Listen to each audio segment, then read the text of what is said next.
So in order to actually have a balanced approach to fundamental analysis, you have to understand balance sheets. There's no way around it. Companies 4 times a year report quarterly earnings where they submit a lot of financial statements, 10Qs, 10Ks, all available on the SEC website. And these are financial statements. The income statement, which I covered in a previous video, the cash flow statement, which I'll cover in a video very soon, and the balance sheet, which I'm going to cover thunderously in this video. And all of these resources you can see on the Investors Relations section of the company's website or on the sec.gov resource. But for the purpose of this video, I'm going to show you a free resource that compiles this information, which is Yahoo Finance. It's been used for decades, and they still do a good job keeping fresh information updated on their database. So we're going to go with Yahoo Finance and go through every single section: assets, liabilities, shareholders' equity, and I will give you a detailed and simple explanation on what each of these components are made up of. Now, something important to keep in mind is that a balance sheet is simply a snapshot of what the company owns and what the company owes. It's as simple as that. But also, there's an equation that has to make sense, and that is assets equal liabilities plus shareholder equity. So assets is what the company owns. Liability is what the company owes.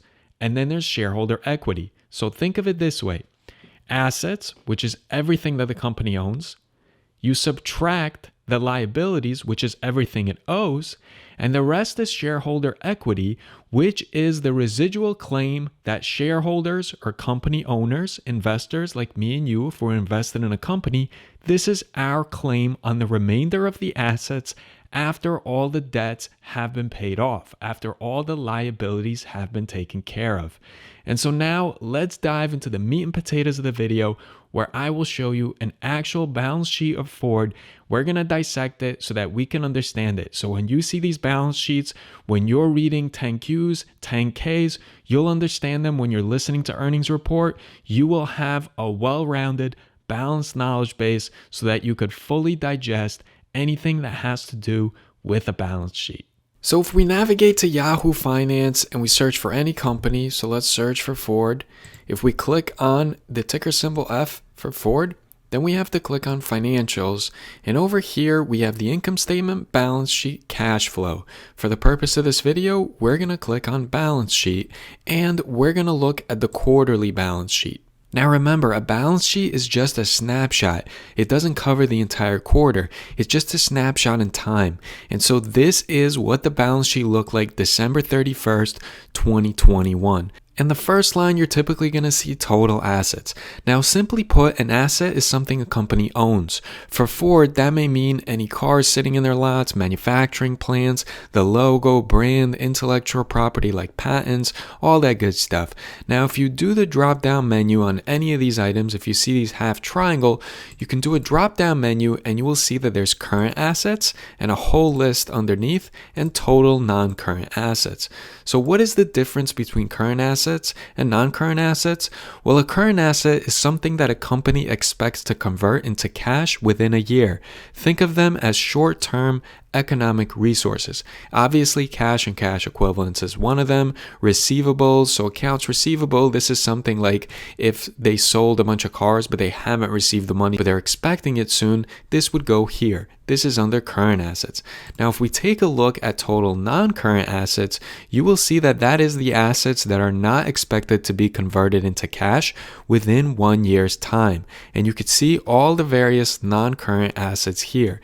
And remember, there's drop-down menus within drop-down menus. But to keep this video pretty simple, we're just going to stick to total assets equaling $257.35 billion. Now remember, all these numbers are in thousands. That's why I'm not saying 257 million, I'm saying 257.35 billion.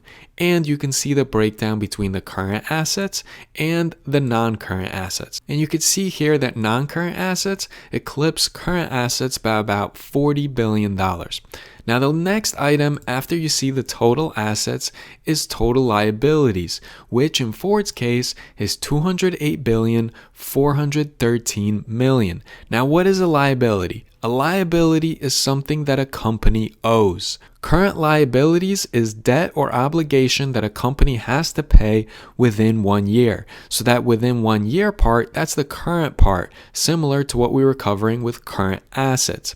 And the non-current liabilities, that is debt or obligation that a company does not necessarily have to pay this year. And you can see all the items occurring below the drop-down menus. And now we covered in the beginning of this video that total shareholder equity is equal to assets minus liabilities. So I pulled it up here, and what I did is I took 257 billion, 35 million, I subtracted it from 208 billion, 413 million, and I got 48 billion, 622 million. So this balance sheet balances out. So what exactly is shareholder equity? Well, since shareholders are considered owners, shareholder equity is the residual claim on equity by us investors after all of the debts have been paid off. Now there's a bunch of other items listed below on a balance sheet, and it gives some insights into the financial health of a company. For instance, working capital here we see is actually negative. That's not usually a good sign to see. And how do we get working capital, and what does it mean? Well, it means if you took all the current assets that a company has, so all of these things, cash, cash equivalent, receivables, inventory, if you took that and subtracted it from the current liabilities, which is everything that a company owes within a year, it's good to see if a company is on its way to go ahead and easily pay off its debts. And as it looks here, and this is a little bit alarming for Ford, and you would have to dig in deeper to see exactly why, is that if you take 108 billion 996 million and you subtract it from 161 billion 718 million, you will see that the working capital is actually negative 52 billion 722 million. So this could be a red flag, but again, you have to take things into context. You can't just take anything alone, and this is why we look at the income statement, we look at the balance sheet, we look at the cash flow to give us a clearer picture of exactly what's going on. But this is basically what financial analysts do. They go through all of these metrics, they create metrics of their own, they create ratios of their own, and they use this information to make inferences into the target price of a company, to see if a company is worth investing in, worth lowering a position into, and all that good jazz. So if this video helped you out, take a second to help me out. Leave a comment, subscribe, like the video, tell your investment friends about me. Let's grow our portfolio together. Let's grow our knowledge base together. Let me know which stock, crypto, options trading strategy you wish for me to cover next, and I will see you guys in the next video.